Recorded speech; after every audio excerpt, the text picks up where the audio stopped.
Starting this edition of Climate Tracker with the latest from South Africa, where the death toll from the devastating floods that have hit Durban and its surrounding areas has now risen to more than 300.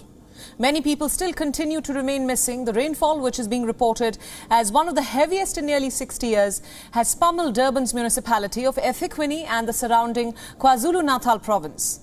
Days of incessant rain have now triggered floods in the eastern coastal province, bringing in heavy damage to life and property. Authorities closed major roads and highways leading to Durban and other adjoining cities to limit travel to the affected areas. The Durban port, which is the largest and busiest shipping terminal in sub-Saharan Africa, was also severely affected due to rising water levels. Parts of the province have received more than 450 millimeters in the last 48 hours, which is nearly half of what Durban gets annually.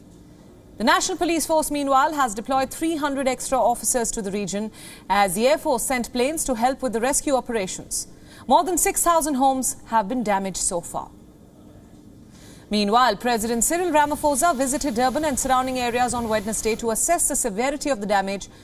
While addressing a local community, Ramaphosa called the floods a catastrophe of enormous proportions.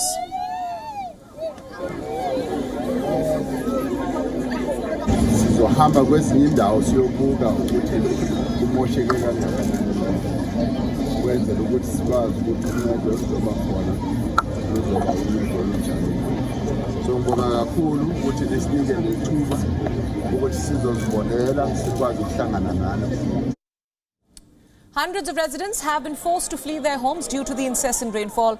While some have taken shelter in government shelters, many were forced to take refuge in underground community halls.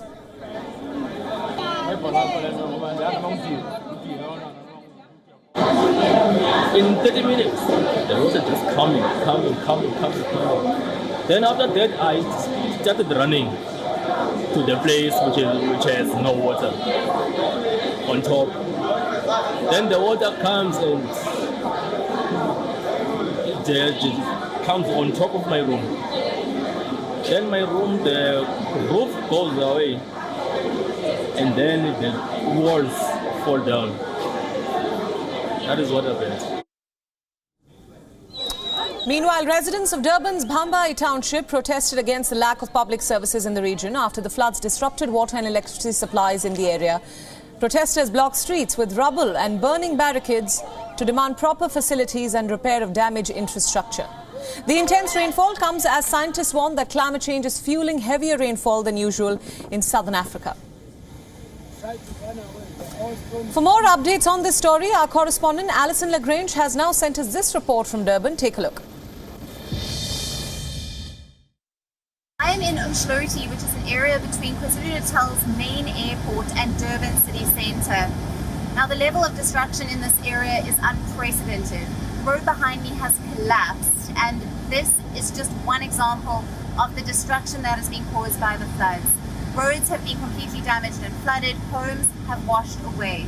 The flooding and mudslides have already claimed over 300 lives, with many more people still feared missing. Now, the KwaZulu-Natal provincial government has claimed that this is one of the worst disasters in recent history and damages could run into the billions of rands. They have declared a state of disaster in the province, and this is to assist with the relief efforts that are underway. The government has offered to assist, but the already burdened state coffers can only help the needy to some extent. This again brings to the fore the devastating effects of climate change. I'm Alison Lagrange reporting to you live from KwaZulu-Natal for WION The World as One. And now for more insights on how climate change has impacted South Africa in the worst way, the Professor of Climatology at the University of Witwatersrand, Professor Francois A. Engelbrecht, is now joining us live from Johannesburg. Professor, welcome to WION World as One. Good day. Thank you for having me. We're witnessing the worst flooding on record in South Africa with more than 300 reported dead. South Africa and perhaps the African continent at large is seeing the worst effects of climate change firsthand. Tell us about the situation on ground as of now.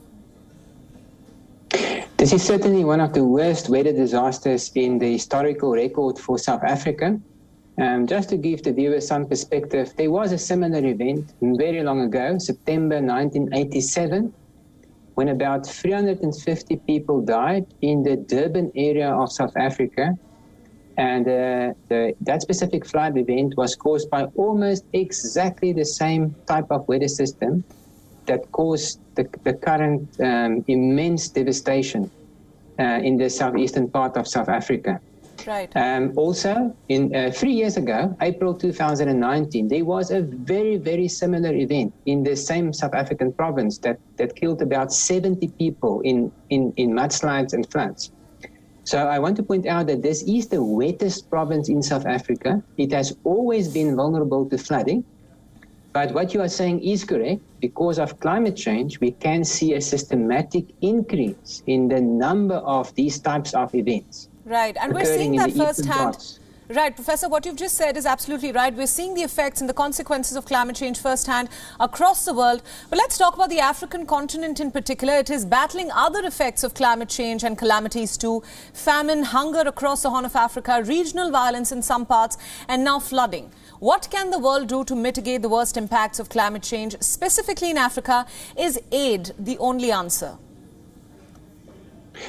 Certainly not. Africa is, I think, correctly said to be the continent most vulnerable to climate change.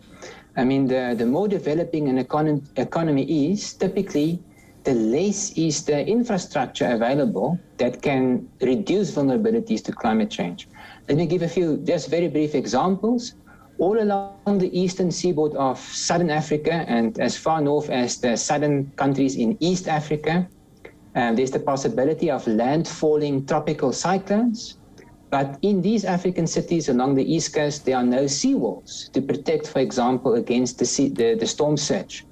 Generally, road infrastructure is bad, and it's not possible to evacuate hundreds of thousands of people out of the path of a destructive storm, specifically now talking about tropical cyclones. Right. So infrastructure projects, giving transport infrastructure and seawalls is already one very clear-cut way to reduce vulnerability in Africa. Right. My final question for you, Professor. The regional government in South Africa recently said that this tragedy marks one of the darkest moments in the history of the nation. So is the situation going to get worse from here on? Well, if we just look at climate change impacts, then certainly we should just expect more of these types of events. Also, Africa is vulnerable to the more frequent occurrence of extreme or intense heat waves that can, of course, kill thousands of people in a single heat wave. And, of course, the biggest risk in Africa is drought. Right. So the future is a challenging one for Africa. What we can do is adaptation. Adaptation projects in terms of infrastructure, in terms of food trade, in terms of better housing for vulnerable communities in Africa. These are the types of projects that the African continent needs to pursue. Absolutely. Professor, thank you so much for joining us on WION with all those insights. WION World is now available in your country. Download the app now and get all the news updates on the move.